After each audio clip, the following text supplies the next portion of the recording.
seneng deh bisa kenalan sama ibu kamu.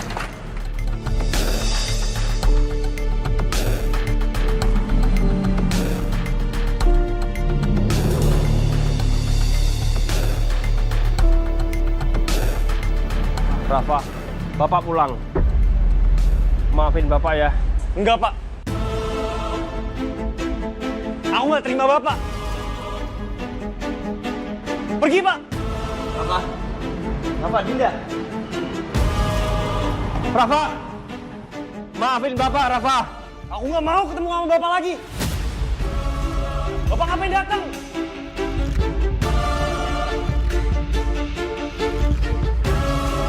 Raf, itu tuh bapak kamu.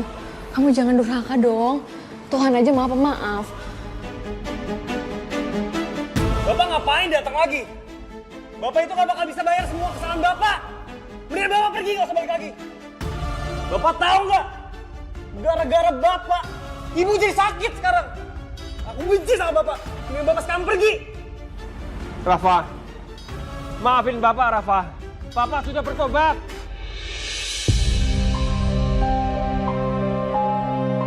Pak, nggak usah terlalu dipaksain.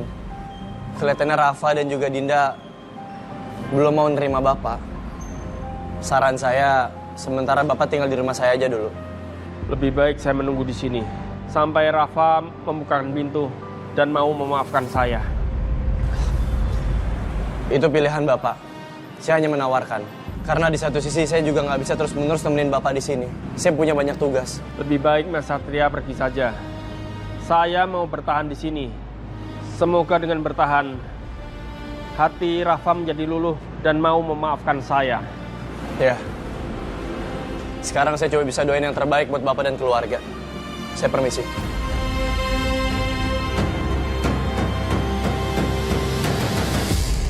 Gimana Tante? Hasil aksi Tante baik-baikin Sekar, apakah udah membuahkan hasil? Karena aku mau cari kelemahannya Sekar, supaya aku bisa ngejauhin Sekar dari Satria. Tante sih belum menemukan kelemahannya Sekar ya. Tapi Tante lihat, Sekar itu pakai cincin tunangan. Nah, kan dia udah punya tunangan dong, gak mungkin kan dia deketin Satria. Aku ingat Satria pernah ngelamar Laras. Apakah itu cincin yang sama Tante? Gak mungkin. Laras itu udah meninggal. Dan gak mungkin Sekar adalah Laras. Ups, iya aku lupa ya Tante. Tante kan adalah orang yang paling tahu soal kematiannya Laras.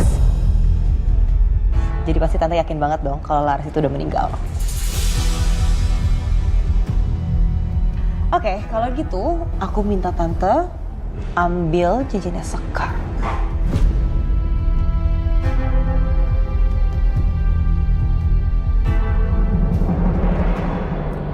Raf, ini dimakan dulu.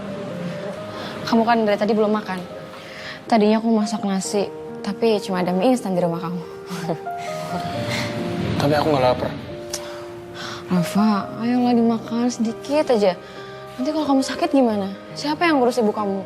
Makan nih.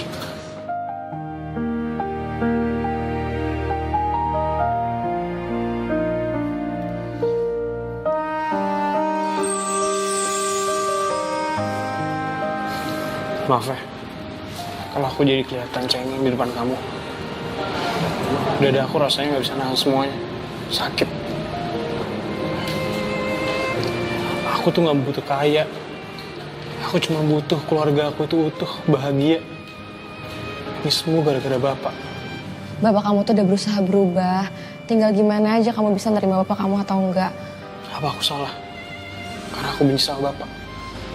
Kayaknya aku belum siap untuk ketemu Bapak. Rafa, itu mau hujan loh. Bapak kamu pasti nanti kehujanan. Kasian. Ya Allah, ampunilah dosa hamba ya Allah. Bukakan pintu maaf dari Rafa ya Allah. Supaya Rafa bisa menerima saya kembali sebagai ayahnya ya Allah. Amin, amin ya Rabbal rabbal alamin.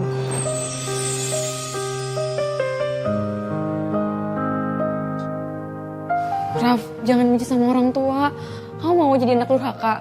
Nanti kamu nyesel loh, udah sia-siain bapak kamu. Masih berani kamu di sini? Kita nggak terima mantan narapidana. Usir aja nih. Maaf, saya hanya ingin ketemu anak dan istri saya. Udah bener lu harusnya di penjara aja. Lu ajar aja deh. Ya Allah.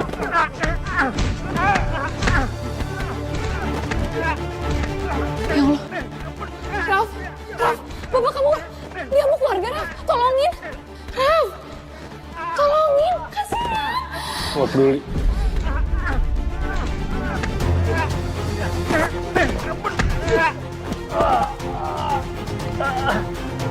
Lu dengerin ya. Kalau lu masih ada di sini, gua habisin lu lebih parah dari ini ya. Awas lu. Rafa.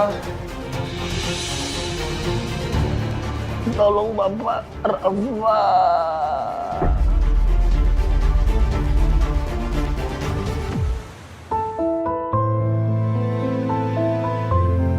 Pak Satria, terima kasih sudah menolong saya. Pak Baim, yang nolong Bapak bukan saya, tapi Rafa anak Bapak sendiri. Dia yang bawa Bapak ke sini. Rafa.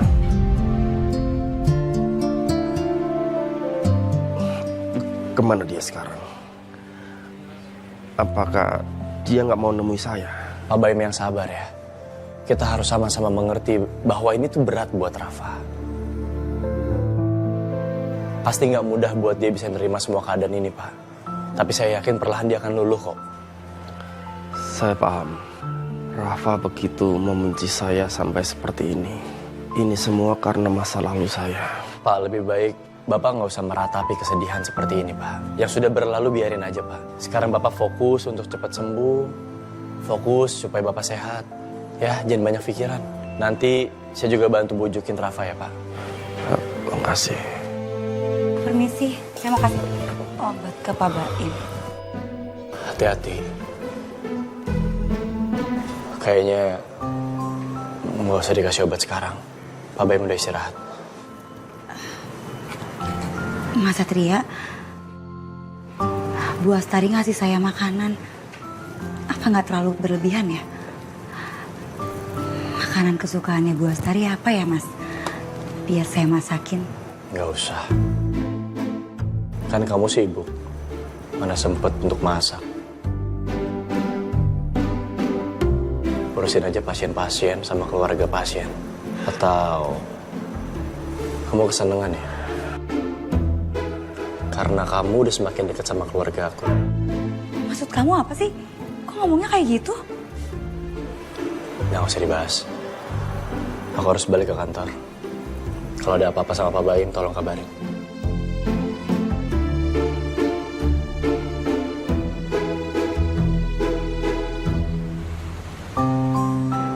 Pak Baim, pulangnya sama siapa, Pak? Mas Satria nggak jemput Bapak? Enggak, saya nggak mau ngerepotin Mas Satria. Mungkin juga saya mau jenguk istri saya di sini. Ya udah kalau gitu, saya permisi dulu ya, Pak. Ya. Mari. Kak. Hei. Bu Astari, ngapain Bu kok ke rumah sakit? Iya, Tante mau check up. Akhir-akhir ini kepala Tante tuh sering banget pusing. Kayaknya kolesterol Tante naik deh. Tapi katanya dokter Erika lagi ada tindakan. Ya udah saya menunggu dulu. Iya Bu. Ya udah Bu, saya permisi dulu ya. Mau cek pasien di ICU. Oke.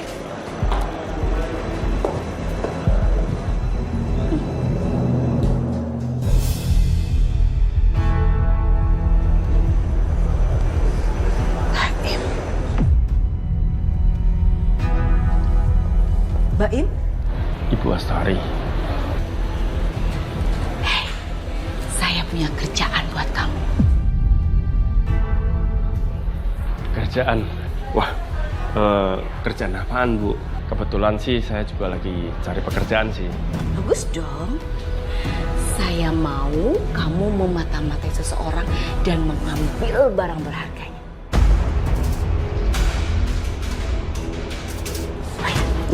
Saya kasih unjuk orangnya. Ini. Dia.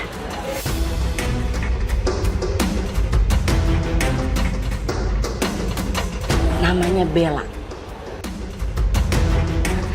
Tolong kamu ambil HP-nya Bella, karena saya butuh. Di HP-nya itu banyak informasi penting yang saya butuhkan. Dan bayarannya, istri kamu yang udah mencuri gelang saya anggap lunas. Kan anak kamu si Rafa bilang tuh, janji sama saya katanya mau ganti 10 juta. Mana? Sepersen pun juga belum. Saya nggak terima. Ya, jadi hitung-hitungannya impas. Enggak. Saya nggak percaya kalau sampai istri saya mencuri. Karena saya tahu persis bagaimana istri saya. Ya. Dan satu hal lagi, saya tidak bersedia menerima pekerjaan ini. Saya sudah bertobat. Saya tidak mau berbuat dosa lagi. Alah, perampok model kamu mau tobat. Paling juga tobatnya tobat sambal, ya kan? Yang ujung-ujungnya kumat lagi, ngerampok lagi. Udah deh, terima aja. Kamu tinggal pilih. Kalau kamu nggak mau, berarti tandanya istri dan anak kamu akan saya penjarakan.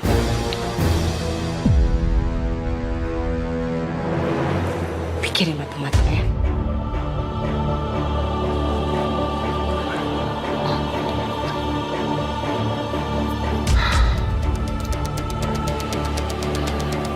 Pak Baim, Oh, iya. Bapak udah boleh pulang. Oh, Saya Dinda, temennya Rafa. sudah sih. Rafa mana? Kamu teman dekatnya Rafa yang antar Bapak ke sini. Makasih ya.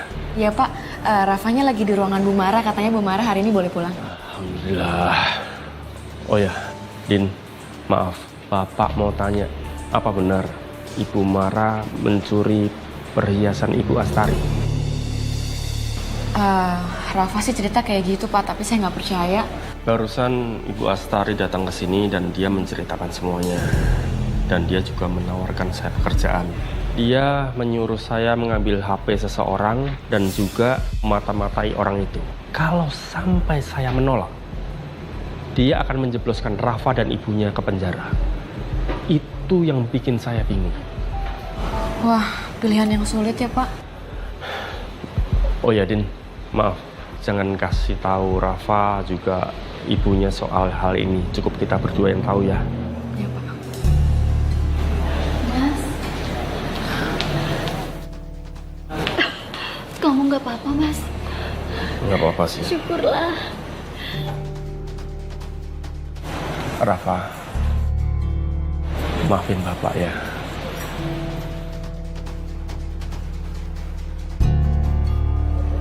Maafkan Bapak ya nak. Beri Bapakmu kesempatan untuk bisa memperbaiki semuanya. Kita bangun lagi keluarga kita ya nak. Mama, maafin Bapak ya. Kita bangun semuanya dari awal. Maafin Bapak.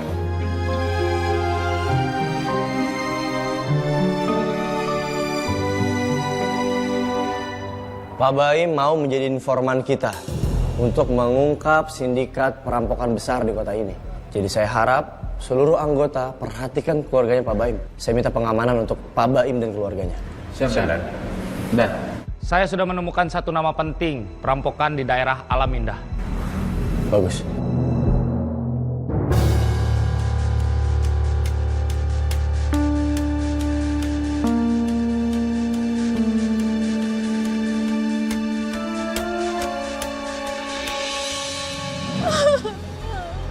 Ya Allah, perbuatan siapa ini? Ini pasti perbuatan Bapak, Bu. Kalau aja dulu Bapak bisa pikir jernih, punya pekerjaan halal, gak ngerampok, kita bakal bahagia aja, Bu. Hancurin! Woi! Woi, hancurin! Masih berani balik ke sini? Pergi kalian semua! Kami nggak mau kampung kami kotor dengan adanya keluarga perampok. Betul itu, setuju. Cukup, cukup. Jangan sebut kami keluarga perampok. Saya mohon, jangan sebut. Saya memang perampok. Saya memang pernah berbuat salah, tapi saya udah bertobat. Demi Allah, saya sudah bertobat demi Allah. Penjahat tetap penjahat. Pergi! Hancurin! Hancurin semua! Hubungi Satria, Rafa.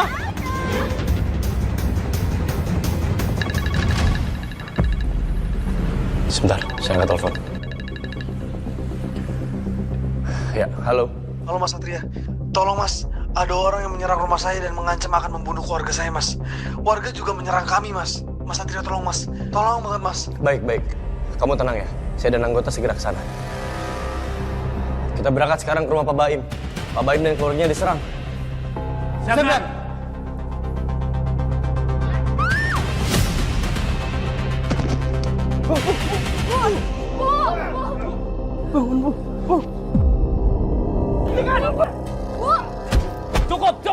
Tenang semuanya. Bapak Ibu, saya harap tenang. Serahkan masalah ini kepada kepolisian.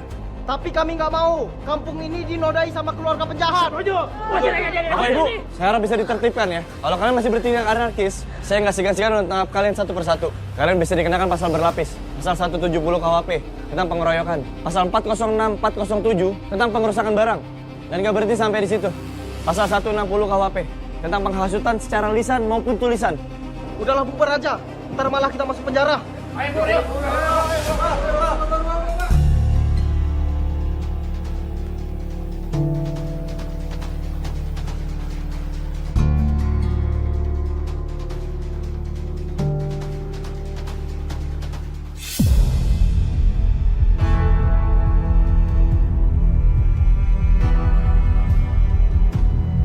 Mas Satria, sebenarnya siapa dalang dari semua kerusuhan ini?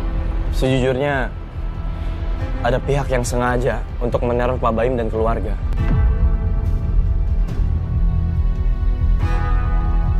Tapi Pak Baim dan keluarga nggak usah khawatir ya. Saya dan tim kepolisian pasti akan mengusut dan menyelidiki ini sampai tuntas.